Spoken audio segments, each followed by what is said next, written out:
My name is Brandi Schonberg, and I'm the author of The Gate. The Gate is the first book in the Immortal Coil saga, and today I'm going to be reading the prologue and chapter 1 for you. Please enjoy. Prologue, the Banmoro Cliffs. The stone was just that, a stone. Permeated with crystalline veins of blue, it was a simple white rock, but she held it in her pale hand like a dragon's egg, a precious thing. The air around the woman's slight form pulsed, thick with energy, magical vibrations palpable in the moonlit night. Wind whipped her hair, tearing past the craggy outcropping above the shore. A clutch of ancient trees clung to the ledge just beyond her, refusing to give up their purchase on the cliff. A mage stepped out of the shadows of the grove and picked his way along the rocks toward her. One hand gripped a staff carved of driftwood and inlaid pearl. The other clutched his robes to keep them from tangling underfoot. Unsteady in the gale, he took his time in his ascent before finally standing to face her. He cast his gaze toward the cloudless sky, then out to the roiling waters of the sea below them. "You are certain?" She nodded. "It must be now." "But the raids have ended in the north. We have time." She shook her head.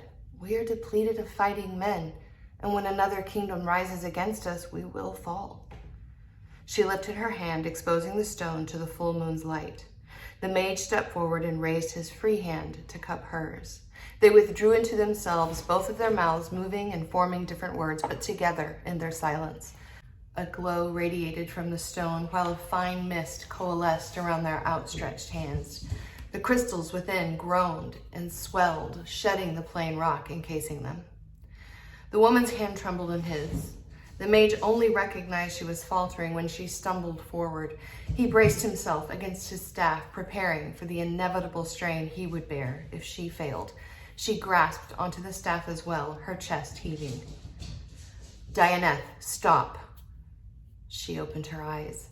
Tendrils of icy power danced through them, and she lifted her chin defiantly. The wind picked up in response to her. She drew in a slow breath and squared her shoulders. "Now, Regelf. It is too much. We must stop." She was panting with the strain, and he sensed the coming onslaught of power would be too much for her to bear. "Now," she hissed through clenched teeth. The mage dared one last look at the woman before him. The very stars in the night had descended to adorn her hair, while the chilled light of the moon bathed her in an otherworldly glow. At that moment, she was the sky. He had no other choice but to drown himself in the magic of the deep as a massive wave crashed against the cliff with a roar. Lightning tore through the sky, flashing in a surge of unbridled energy. The collective force knocked both mages to the ground, and the stone flew from their grasp. And just as quickly as it had happened, it ended. Dianeth lay in the soft seagrass, unmoving. The stone rested beside her, pulsating and undulating. Regelf crawled to where she lay. "Dianeth!" His voice was a ragged whisper. Her eyes opened for only a moment, and she smiled. "It is done." Regelf picked up the stone in his trembling hands, marveling at its transformation. What had once been just a rock fallen from the cliffs above Banmoro was now a crystal that contained more power than any one wielder could imagine. He could not drag his gaze from the depths of its many-hued blue facets and the worlds they held within. On this very night, they had made the impossible a reality. Dianeth's slowly, shallow breaths dragged his attention from the stone. She lifted one hand to caress the crystal. "It is what we wanted, yes?" she breathed. Regelf lifted his chin. "It is the true gateway. It is our hope." Her eyes drifted closed, her hand dropping to the ground. "Dianeth!" Regelf dropped the stone and clutched her shoulders. "Dianeth!" He lay his ear to her chest, listening for sounds of life. Her heartbeat, like an echo, faint and slowing. Panic writhed deep within him, and he pulled her to him, her head resting heavily against his shoulder. His hands trembled as he cradled her, her golden hair tangled in his fingers. "What do I do, Dianeth? What do I do now?" She managed one last ragged breath. "Bring them." Chapter 1. Crack! The wooden staff collided with the warrior's back with sickening force. It knocked the wind out of her as she fell, sprawled out on the ground. Her fingers curled in the dirt while resisting the urge to reach for her blade. "Goddess, take me. I won't fight you this time," she whispered. Her face was streaked with blood, her skin crossed with fine silvery scars, barely visible in the evening light. A dark brown tattoo swirled an intricate pattern on her left temple, one fine line curling just under her eye. The back alley where she lay smelled of piss and pig shit, muddy from the recent autumn storms. A crowd had gathered to see what was going on, wagers already being made before the first blow even landed. 3 ragged men circled her, weapons in hand. The big burly one twirled his staff as he laughed to himself.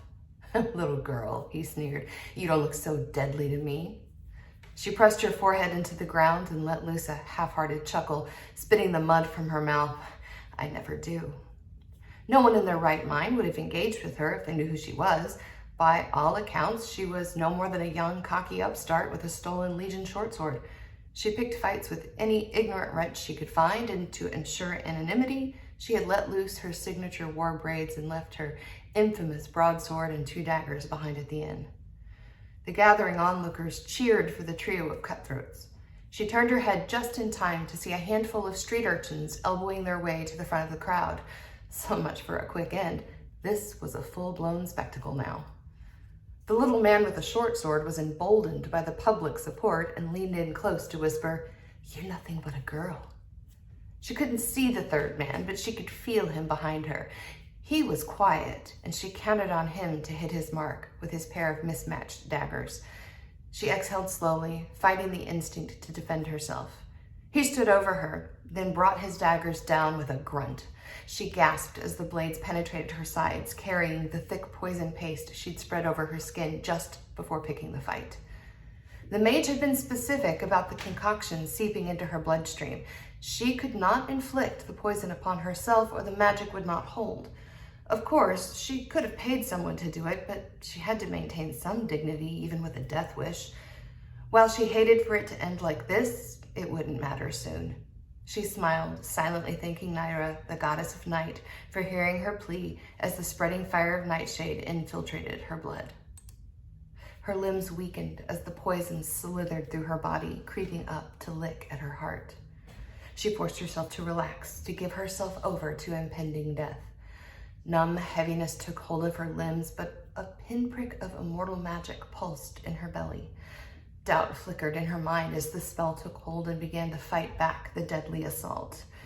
"No, no, no," she groaned, the pain screaming through icy magic as muscle and flesh repaired themselves.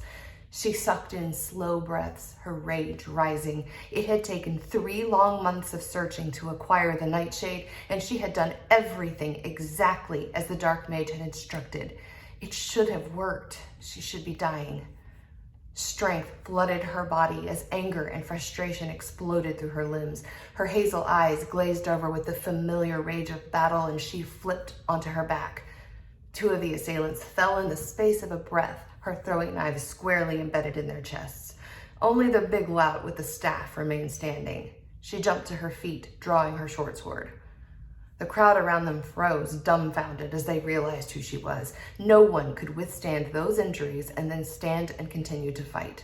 Her scars and tattoos were visible now, and her long auburn hair was as wild as her eyes. "Do I look deadly now?" she growled as her sword tore through the last man's distended belly in one swift movement. His mouth opened with a gurgle before he crumpled to the ground. Amryn sat at the table and stared into her wooden cup. Next to her, leaning against the wall, was her broadsword, Frost. Belted at her waist were a Legion shortsword and an ornately worked dagger. The smoky inn was loud, bustling with North folk trying to escape the cold. A fire blazed in the hearth while bouts of raucous laughter cut through the chatter of serving girls and kitchen noise. She absently glanced up and out the window. The autumn winds howled through the cracks in the walls. The faces of the men she'd cut down just moments before flickered through her thoughts. Absently, she scowled at the 3 thin, fresh scars glistening on the inside of her forearm. Damp blood clung to the cuff of her sleeve. Essek, the first of her kind, had shown her how he commemorated each kill with a cut of his own, and his empathy resonated with her, though she was loath to show it. Her early scars were hidden in places under clothing or next to more prominent battle scars where they would go unnoticed. After 20 years, there was no space left on her flesh to hide them, but they would fade and become barely visible, just like the 1,000 others scattered all over her body. A peal of laughter brought her attention back to the room and her dilemma. Why had the nightshade not worked? That vile trickster of a mage had sworn on her life that it would.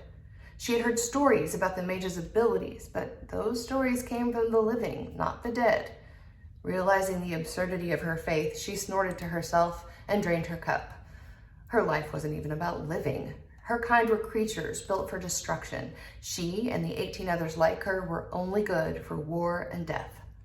Though she didn't want it anymore, her forced, immortal existence was like a suit of lead armor she could never remove. Without warning, the inn door crashed open, caught up in the bluster of a brewing storm. 2 men, the apparent leader, dressed in a long, oiled coat, pushed through and briskly shut the door behind them. Shadows hid their faces. The pair slowly made their way to the fire, surveying each table they passed. Halfway to the hearth, a serving girl approached them, but she was turned away by a gesture from the leader.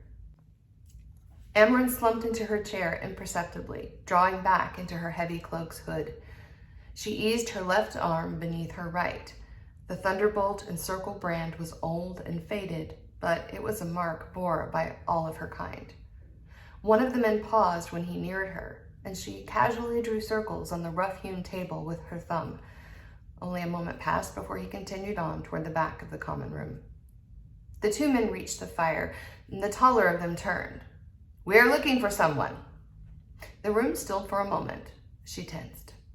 Hushed conversations and raucous laughter quieted as the patrons turned to look at the man who was speaking. Although the alley brawl had happened several hours ago, it had been poor planning on her part to choose a location near a crowd. The trio of men she had cut down were nothing but low-life thieves, and they were dead now, albeit with half the town standing witness. Though she did her best to remain anonymous, all the tales of her prowess on the battlefield meant a low profile could be exceedingly difficult to maintain. 5 silver pieces for the traveler called Amren." She stiffened while the room remained silent. Her eyes stayed firmly cast on the table, her fingers now toying with the handle of her cup. Moments passed like hours. She carefully lifted her eyes to survey the room. Most of the patrons shook their heads, but she could have predicted it would be the pig-nosed serving girl that gave her away with a glance in her direction. The tall man leaned over and whispered to the other, who inclined his head in agreement. The 2 men strode toward her table, the tall one following the other. As they neared, the firelight illuminated their faces. She sat back, her hood falling away from her tangled mass of dark red-brown hair. Both men sat down opposite her. The eldest offered a greeting. "Fine evening, isn't it, Rin?" "Hello, Bent," Amren smirked. She looked at his companion. He pushed up his sleeves, and there, just below the bend of his elbow, on the soft underside of his forearm, was a fresh circle and bolt brand, only about a few months old by its look. "I don't believe I know you," she said. Her left hand drifted under the table to rest on the hilt of a second dagger she had strapped to her thigh. Bent glanced at the other man and said, "This is Aaron." She studied the newcomer while a minute passed. Then finally, she turned her attention back to the older man and broke the uncomfortable silence. "Who sent you?" "Your king." Bent leaned in on his elbows and waited for her reaction. "You mean your king?" she responded, furrowing her brow. "Rin, when are you going to stop this madness? You are the subject of the kingdom, and you have been for 20 years. Karth is your home." Bent shook his head and leaned in closer, lowering his voice to a warning growl, "And Laston is your king." She placed her elbows on the table and came nose to nose with the burly man. Her voice was a low hiss. "I am free. I wasn't born here, so I am no one's subject. I did 20 years with the Legion, and I owe no one." She settled back in her chair, her eyes glinting with heated anger.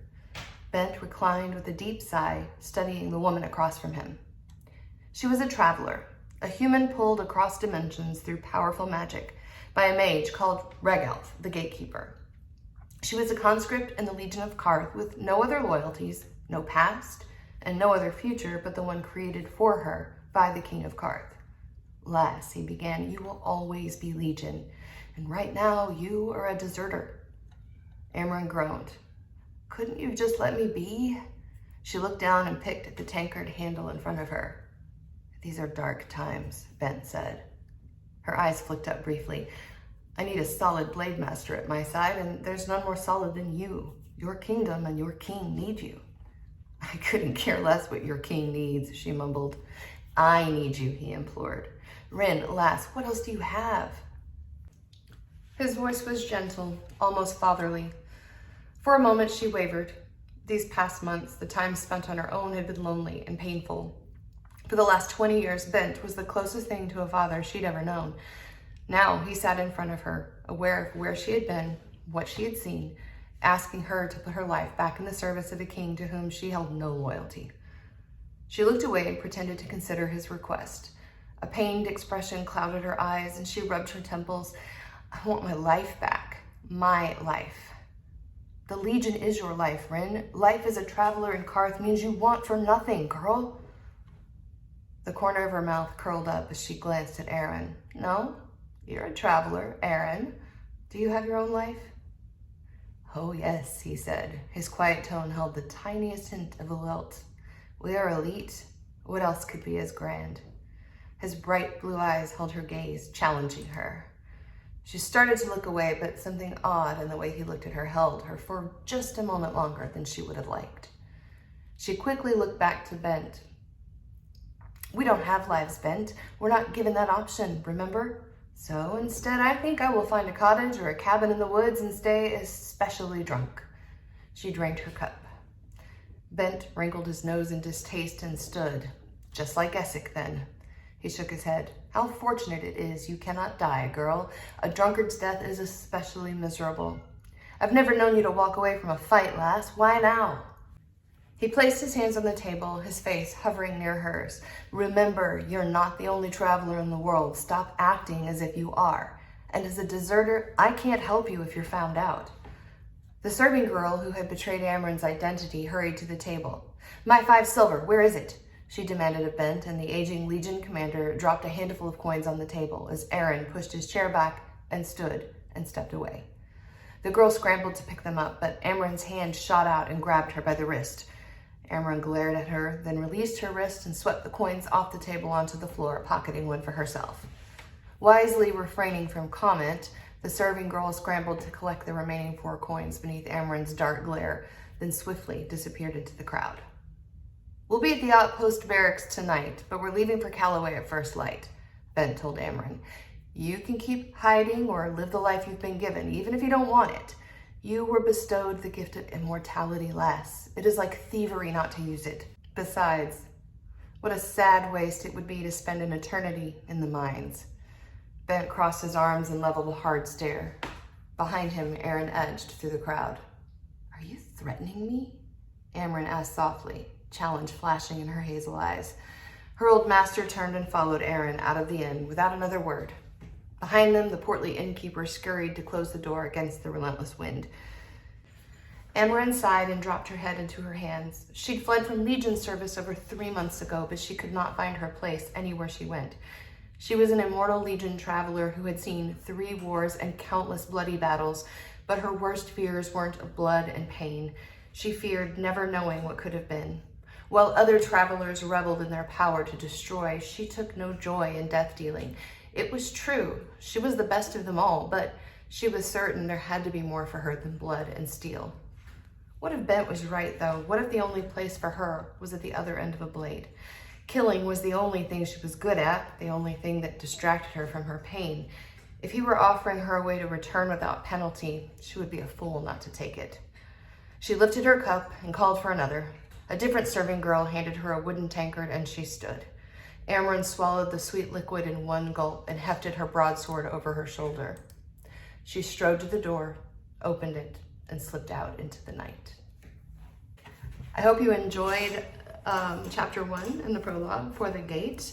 I apologize for any errant kitty noises in the background. I have a brand new kitten who is very attention hungry. But I hope you enjoyed it. I hope you would like to read more, and thank you so much for watching.